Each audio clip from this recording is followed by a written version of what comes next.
Good morning. Today is going to be motorhome maintenance day. We are at our property here in Sturgis, South Dakota at our Airbnb or vacation rental. So I'm going to get the motorhome set up. We're going to do an oil change, do a full service on it. It's about that time. So stick around. I'm going to get the tools and get everything set up.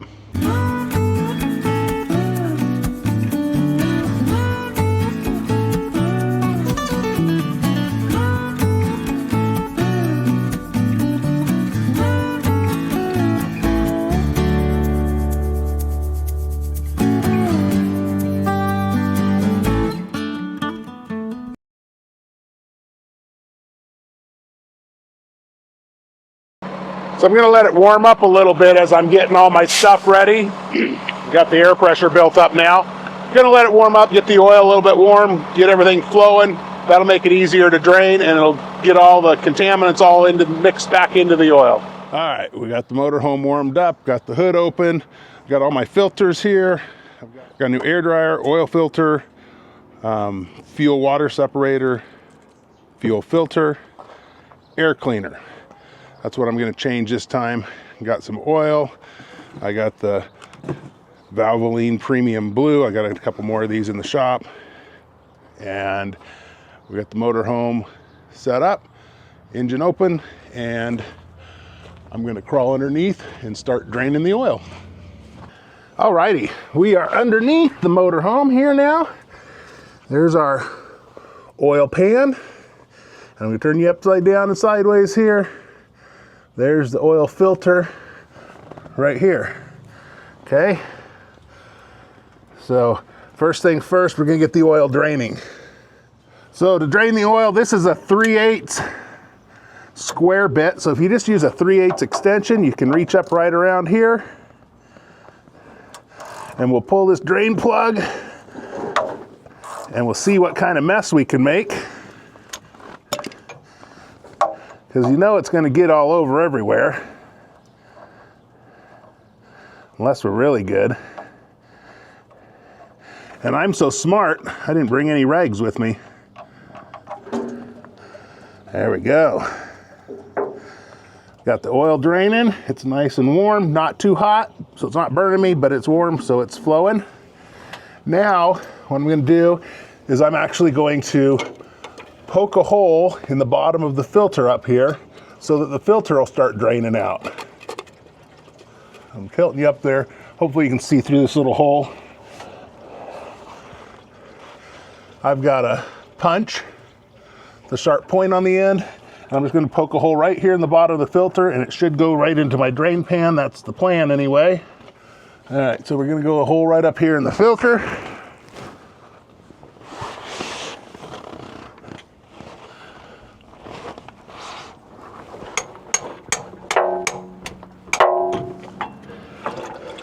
There we go. Now we get the flow out of that. So we'll let both of those drain. And we'll go up on top while they're draining.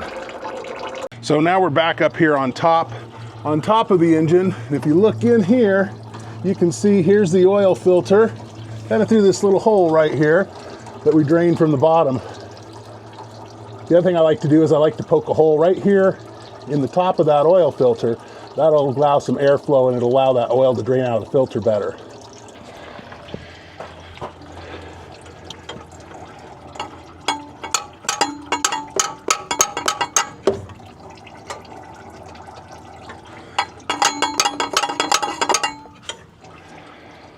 Now while that oil's draining, I'm going to change this air filter. Now technically the way I was trained is you look at your filter minder right here, and if it's red, that means it's due for an air filter change. And it's definitely not red, so there's probably not much air restriction in the filter. However, we've been driving through a lot of dusty area, and I'm going to go ahead and change it. So one of the things about air filters that I've always been taught, every time you take this air filter off, you have an opportunity to get dirt into your system, ruin the seals. So I don't recommend taking the air filter off just to look at it to see if it's dirty. First thing is, if it's dirty, you can't really tell how dirty it is inside, how the particles are, whether they're fine particles or thick particles. So personally, I don't change them unless they have to be.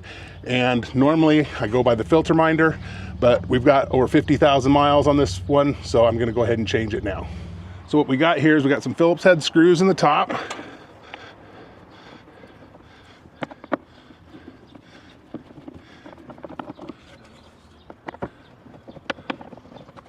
And these screws are encapsulated, so they should not fall out.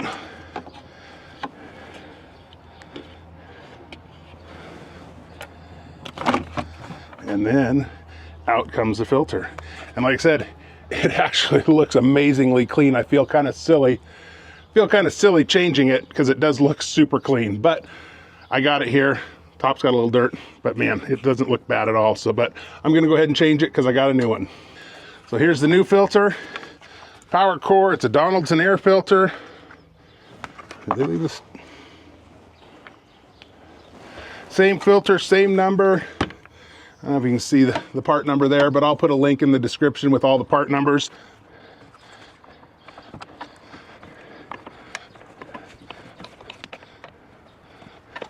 Come on, baby. There we go. Slide her down in there and tighten our screws back up.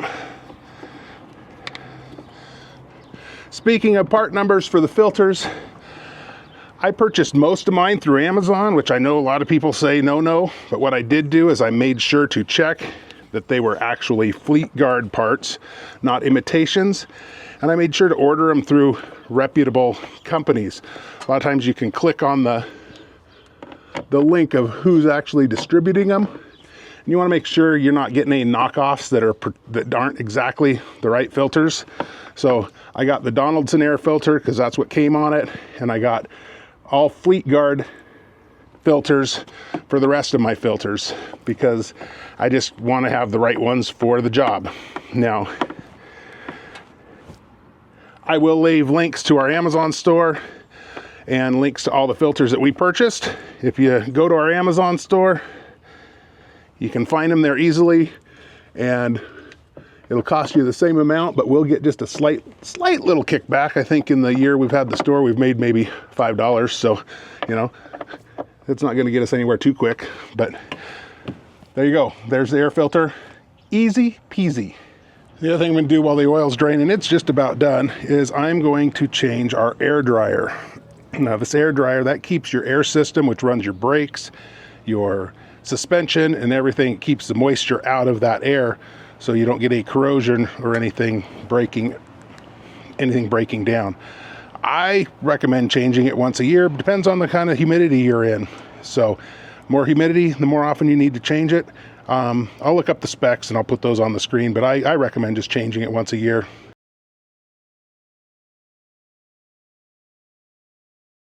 So what I got here is a strap wrench. We'll just put this strap wrench over the filter. Tighten it down. Now the first time you change this filter, it was a bear to get loose. It's painted, it's, you know, really on there. Somebody likes to put them on super tight. So we'll get that loose.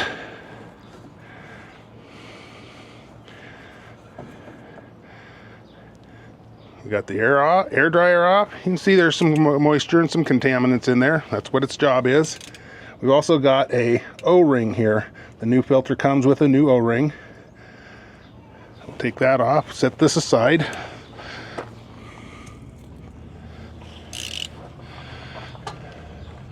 I'm gonna wipe this area down, make sure it's clean.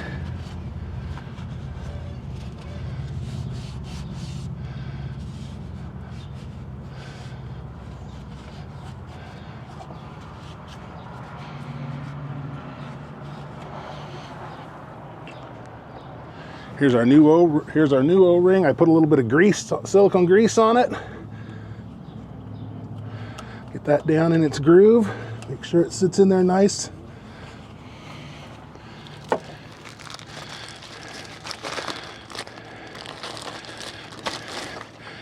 And here's our new air dryer. I actually got the Wabco brand one.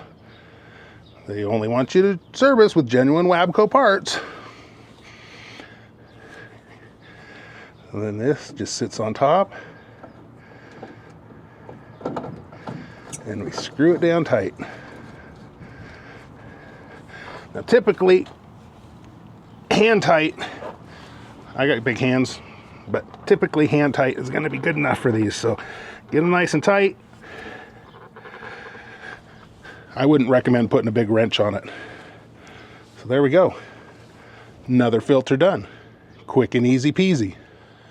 Now I'm gonna crawl back underneath, use that same strap wrench, and get the oil filter off. We'll see if we can get you pointed up there at that filter. It's kind of hard to see up in there.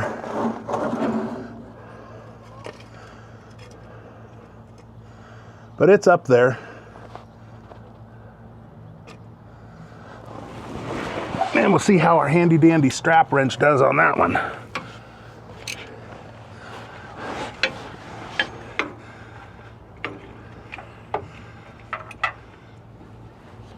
There we go.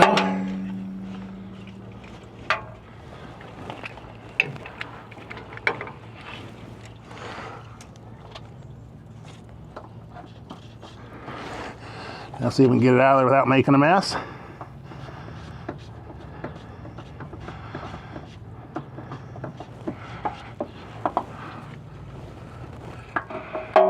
And I'm just gonna dump that right here into my oil pan. There we go. Now I'll go prep the new one. All right, here is our new oil filter. I'm using the Fleetguard, and this one's the one that's for extended oil change interval. This actually says you can go 21,000 miles with this oil filter. If you look at the back, it shows to pre-fill the oil, lubricate the seal, then when we tighten the filter, as soon as the filter touches, go 3/4 of a turn more. Now, a lot of people like to get carried away, put a big old strap wrench or oil filter wrench and just reef these things down super tight. All that's going to do is make it super hard for the next person to do the service. So I run this down till the seal touches, and then I just give it an extra crank, 3/4. Most of the time I can do that with my hands. If you think you need to put a wrench on it, just make sure you don't over tighten them. So first thing I'm going to do is I'm going to fill this with oil. So I got my oil here. It should take about 2 quarts. I'm sorry, 2 quarts, I think. So I'm going to use my gallon here, and we'll see how that goes. So we're just going to pour it right in the top.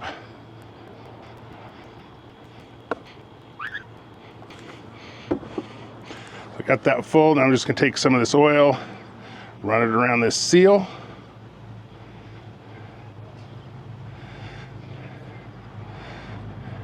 And I got it super full, almost too full. You normally don't want it right up to the top. I normally will try to keep it an inch or so down. I got it a little over full, but it'll be okay. Now I'm going to go clean the surface where the filter sits. And then the fun is trying to hold that big old filter full of oil and fit it through the frame rail, because you got to come up from underneath all the way up and then get it to seat way up here. So it's not a super easy project, and I'm not sure where I'm going to set the camera. I'm not sure if there's going to be any foul language that goes along with it, so stay tuned. But I like to clean this, make sure there's no extra seals or oil or anything up in there. So we got this area in here where the filter sits. See if I can get you in there where you can see that. So that's the filter base, so we get that all wiped down and cleaned up. And then we'll slide the other filter from down below and squeeze it in that little hole. Hang tight.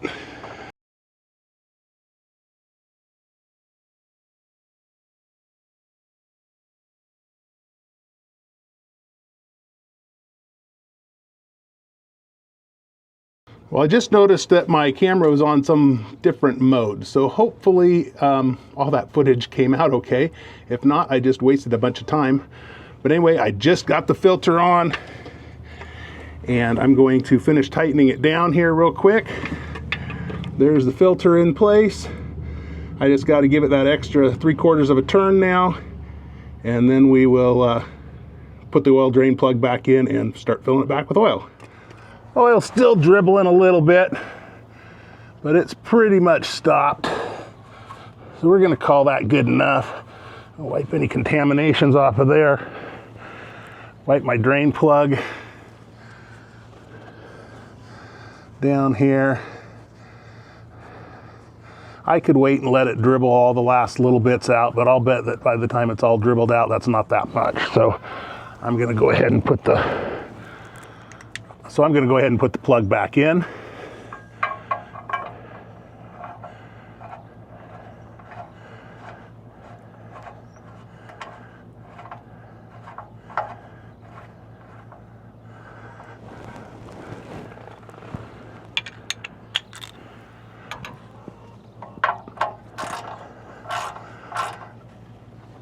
And we'll just snug that up nice. Make sure your bit's all the way in there. There we go. And we'll wipe down as much of this oil that's spilled on the sway bar here. Got a little bit up here from where the oil filter drained. We'll get that all kind of wiped up. A little bit on the axle down here. A little bit on top of some of these springs. We'll get all that wiped up, and we'll be ready to pull our drain pan out and start filling it up. All right, we got our handy dandy filter set up here on top. We're gonna start filling the oil. Now I always try to keep my funnels, we got the handy dandy funnel up here on top. We're gonna start filling the oil. I always try to keep my funnels super clean. When I'm done with them, I put rags inside them to keep them clean. And then I also take some brake clean or contact cleaner and I clean them out before I start using them. So I've got a couple 2.5 gallon jugs and a couple of 1 gallon jugs. I can't remember the exact number. This either takes somewhere between 25 and might be 26 or 28 quarts. I can't remember exactly how much, but we're gonna start here and see if I can spill it all over. I did a pretty good job of that. We'll get that wiped up. Remember, we put 2 to 3 quarts in the filter already.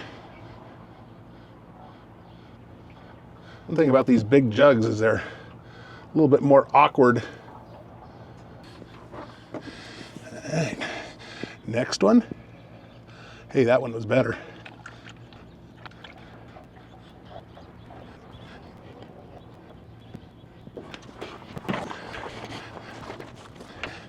And I'm gonna dump the last of that first gallon that we used to fill the oil filter in. So now that should give us,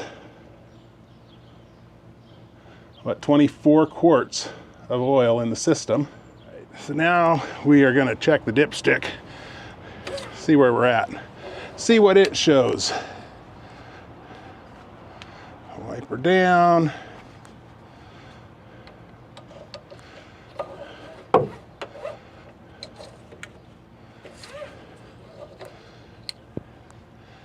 Now it shows just over full. Just over the full mark.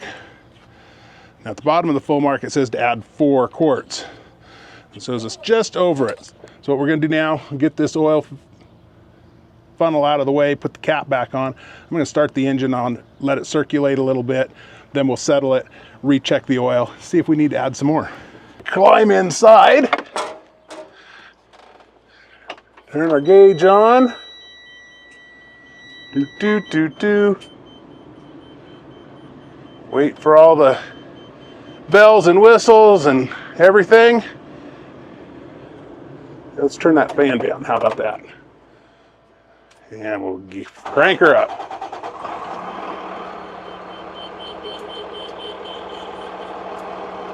You see here, we got our oil pressure. That's good. We got 54,000 miles. Oh, we're almost out of fuel. We'll have to top up before we leave. Let that run for a minute or so. And I'm going to come out and check to make sure there's no oil leaking underneath from our drain plug or from our filter.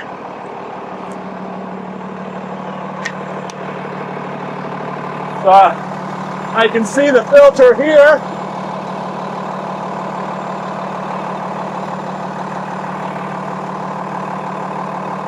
I don't see any leaks around the filter.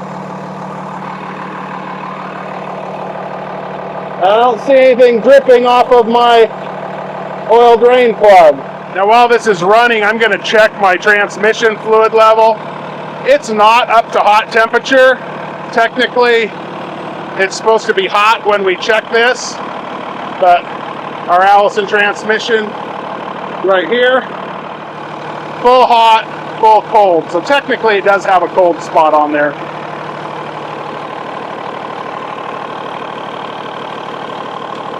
Now these filter checks are something I do every morning on a travel morning anyway. Part of my normal engine checks just to make sure. I don't know if you can see that, but we're right at the full cold spot. So that's perfect. It smells like good oil, no burnt smell, it's not black. Looks like good transmission fluid. Technically, first transmission fluid service is 100,000 miles on these. All right, I'm going to shut it down and then we'll let it settle for a few minutes before we recheck the engine oil. All right, I've let it settle for a little bit and now I'm going to recheck the oil.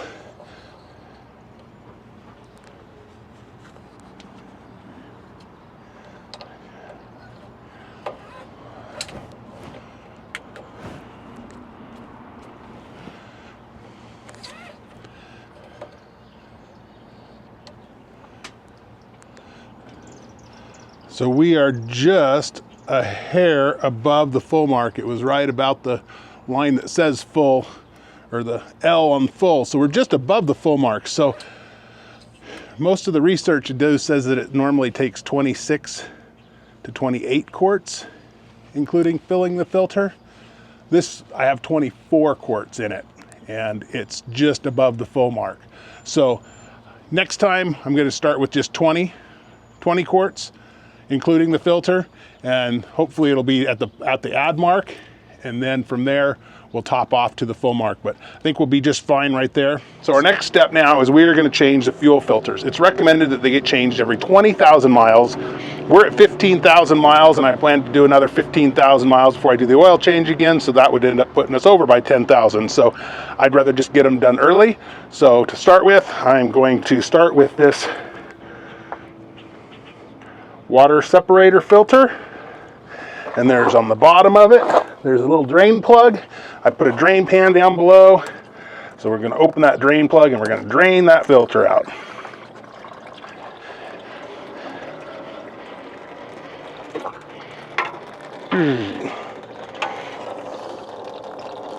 Drain, drain, drain, drain, drain.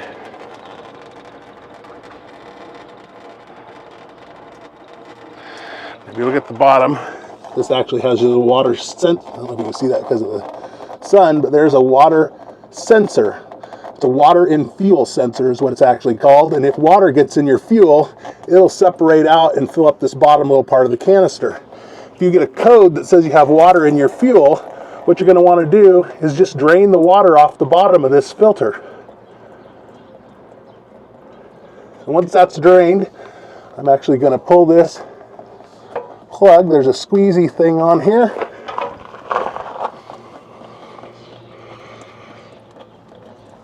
Get my fingers, fat fingers in there. You push down on that, unlock it.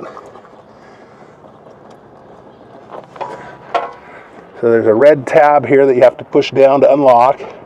Then we should be able to squeeze and pull that. I'm going to have to set the camera down. So we're going to put you back up here. Probably can't see what I'm doing. Then I can get my fat finger in there and pull and squeeze. So this locks it in place. You unlock this by pulling this red tab down. Now they locked it back in place. Pull that tab down, and then you push this little button that releases it. So we'll set this up out of the way. And we'll see if this is hand tight or if I'm gonna need a wrench. Looks like I'll need a wrench. Nope, it's gonna go.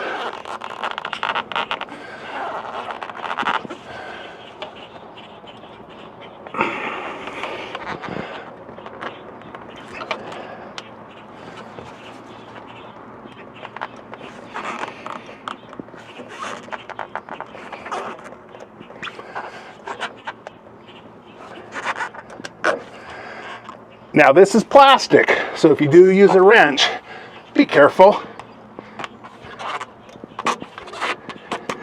You don't want to put a big old channel locks on there and crack this housing. You can probably use one of those strap wrenches if you're very gentle. But again, these really shouldn't be put on so tight that they're impossible to get out. Now we'll probably get another little blast of fuel because there's going to get some air in there now. See, there's an O-ring. I don't know if you can see this, but there's an O-ring inside here.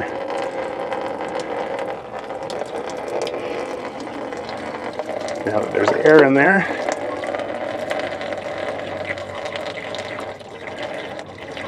we'll pull this down, and there's our filter. I'm gonna tip it upside down and drain her out of there. Okay. Our filter has got an O-ring on the bottom of the filter. That's the bottom. Goes in this way, and there's no ring on here. I'm just going to drop this filter in the pan for now. We're going to take this O-ring off. Let's drop that in the pan for now. I'll get some rags and I'll clean this out real good. I'm going to close my petcock on the bottom before I forget, so our new oil doesn't drain, and then I'll go get the new filters. Here's our new filter.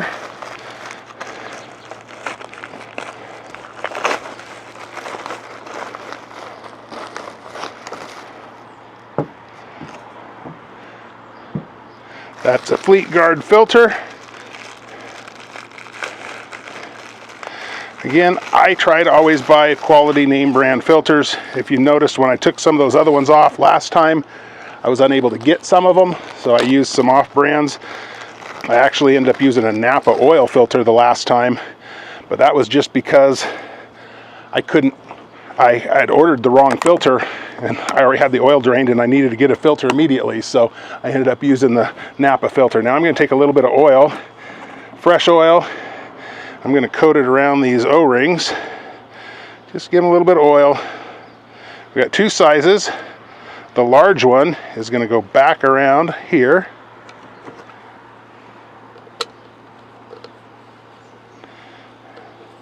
That's the large O-ring.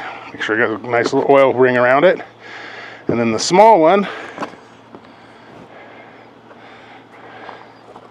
little oil around there. That's going to go on the bottom of the actual filter.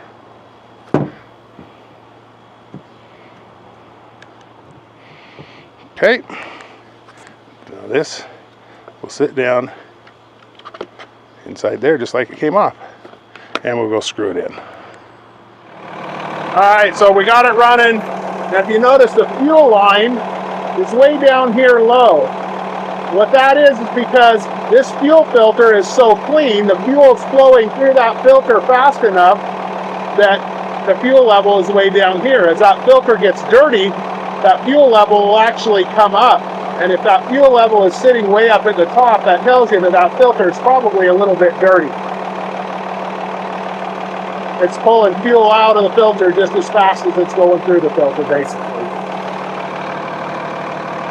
So now we're going to let this run for a few minutes, make sure we get all the air out of the system.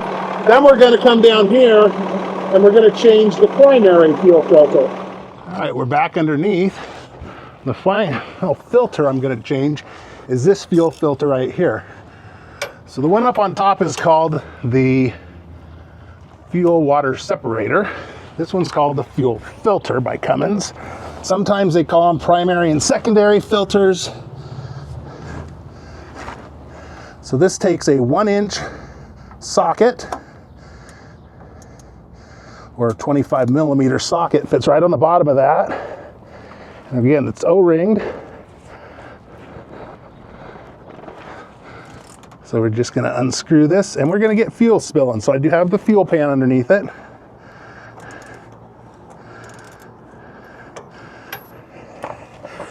And hopefully it won't splash onto my camera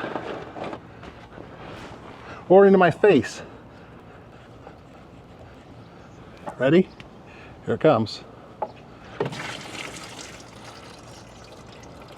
Not too bad. Okay. Now I'll just reach up in here, make sure this is all cleaned out. Everything looks good up in there. We'll go prep the new filter. Perfect. Let's go get the new filter ready. Should have probably done that first, huh? All right, here is the new filter. Now,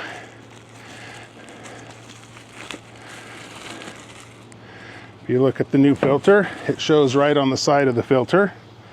Do not use a strap wrench. Use a socket on the plug in the bottom. And then it shows how to pre-fill this filter. This filter is actually pre-fillable. So you cover this part up and you pour fuel in around this outside edge. That way it goes through the filter media and you're not getting unfiltered fuel into the rail.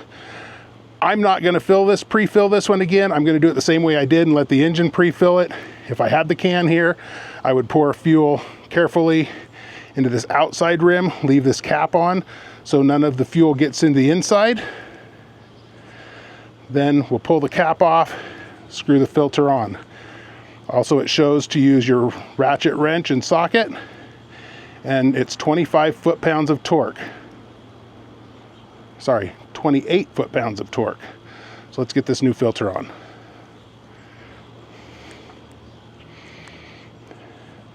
Also, I'm going to take and put a little bit of oil on these O-rings on the top.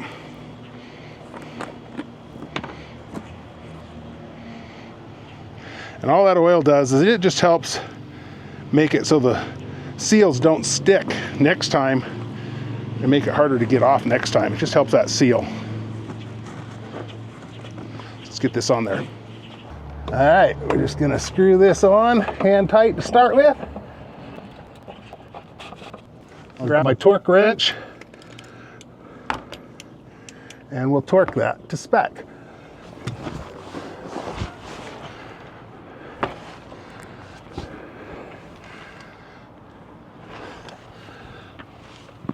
All right, I'm gonna get my arms around this bumper. Got the torque wrench on there.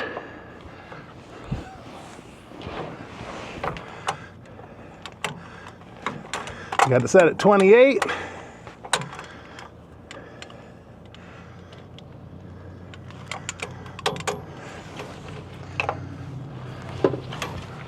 I'm gonna have to move you guys over a little bit because my arms aren't working where they were at.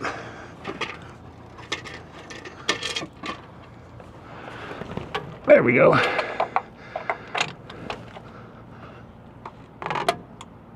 There's 28 foot-pounds torqued and ready to go. Also, while I'm down here, I'm relooking, don't have any oil leaking, so we're good to go. Now to fill that filter, I'm going to do the same thing I did with the water separator, the fuel water separator. I'm just going to turn the ignition on and I'm going to let that fuel flow through the system, and I'll probably do that a good 10 times. Wait till it shuts off, turn it back on, wait till it shuts off, turn it back on.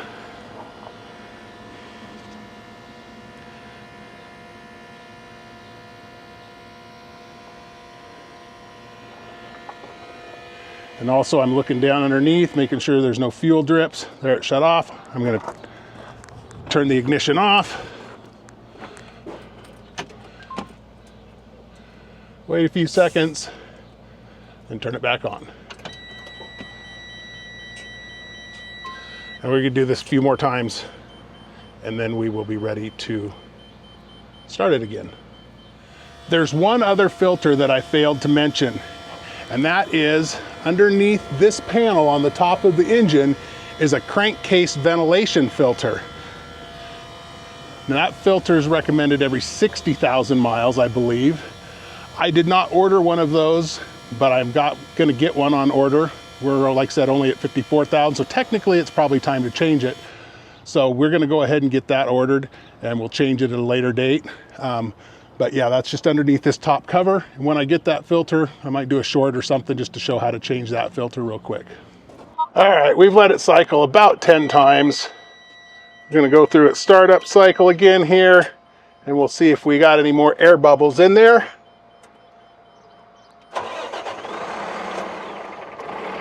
That had a little hiccup there, but we got her running. Rev it up a little bit, make sure it cycles through. Now I'm gonna let this run for about 5 minutes or so.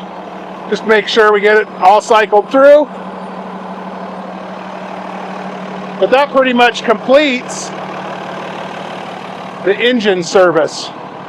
My next step is I'm gonna grease everything again. Now, if you watched my video a few months back, that was back in March when we were in Bandera. I did a full grease on the rig. I like to do a grease every, every 6 months. I'm sorry, every 3 months or so. So I'm gonna go ahead and grease it again. I'm not gonna video all that again this time because we did it last time. But basically I'll grease the drive lines, grease all the brake parts in the back, grease the front steering knuckles, the steering components, the front brake system. So I think it came out to around 20 to 24 grease zerts in the whole rig that we grease. So that'll be my last step to do that, and then we'll move on to some other maintenance. Hey there, I'm cutting back in here because my crankcase ventilation filter showed up. So I'm going to show you real quick how we change this. It's a pretty simple process. And again, it's 60,000 miles is what it's requested, and we're at between 55, 57, somewhere in there now, 55,000 miles. So I'm just going to do it a little early just because I'm here and I got it and I got the opportunity. So we'll get you set up here on the tripod so you can see it. But the crankcase ventilation is underneath this cover here, and there's 8mm bolts that you'll need to take out all the way around it. We'll get these all off. I'm using a wrench just because these aren't very tight. I don't know exactly what the torque spec is. I haven't been able to locate that. So we'll just snug them back down. When we're done, they are encapsulated so they don't come out of the cover.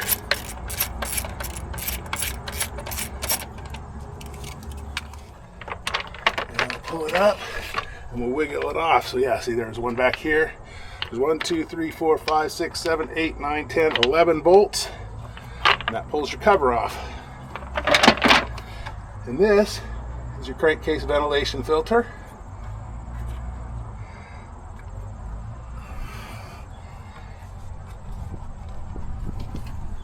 And it should just pop out of there.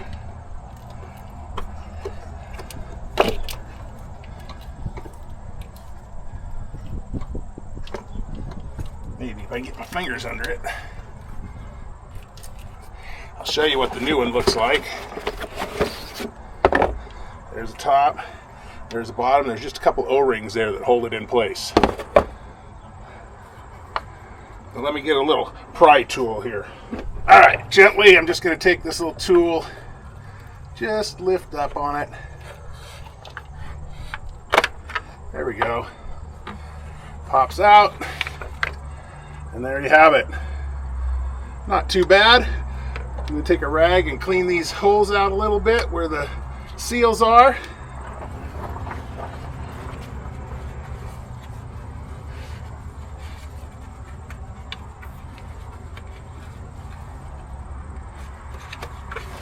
Put that down. Make sure it all looks good around the edges. Okay. Now I'm going to take just a little bit. I know you can't see me because I got the camera set over there. I'm going to take a little bit of oil. I'm going to put it around the O-rings, the two different O-rings where they sit in. That'll help it slide in, and it'll help it keep it from sticking too much next time. Now we'll take the nice new one.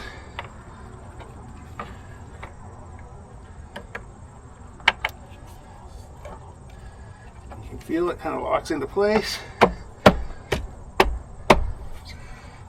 Just like that. Make sure everything's set down in there nice. Now we'll slide the top back on.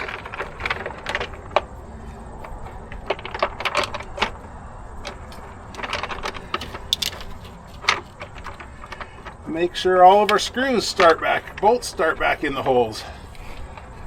I'll just run these in finger tight. Some of them are a little twisted here. Make sure they're sitting in there.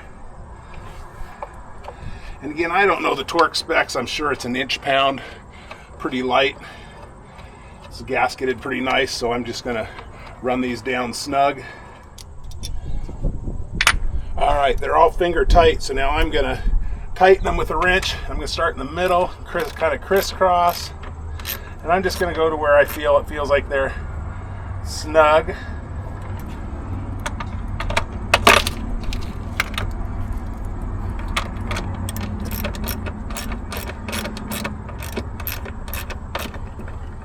You can kind of feel them hit and stop. I'm just going just a touch further than that. So I'm gonna go around this way. This is number 3. Remember, there's 11 of them.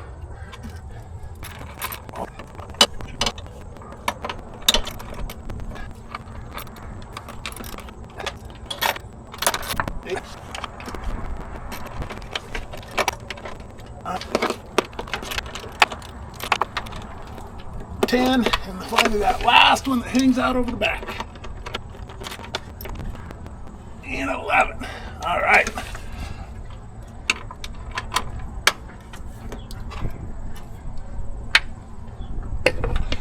So that's a pretty simple job.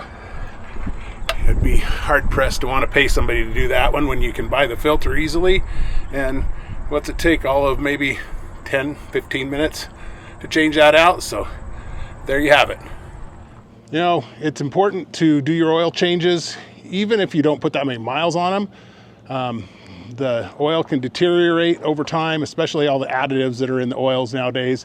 So when they say, you know, 15,000 miles or once a year or 6 months, depending on which type of oil and what type of additives and what kind of rig you have, it doesn't mean that just because you only drove it 400 or 500 miles or let it idle for 2 or 3 minutes or 10 minutes every month that you don't need to change your oil annually. So I highly recommend you do that. It's going to keep your rig in good shape and prevent problems down the road.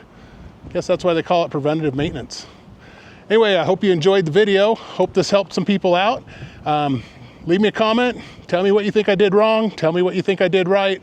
Everybody's got a different opinion on everything, so I'm happy to hear what yours is. And if I did something wrong, I will definitely own up to it in the comments. Got everything greased, and I didn't show that. Like I said, that was in one of the previous videos, but oil changed, filters changed, and we're ready to move on. So like, comment, subscribe, do all those things.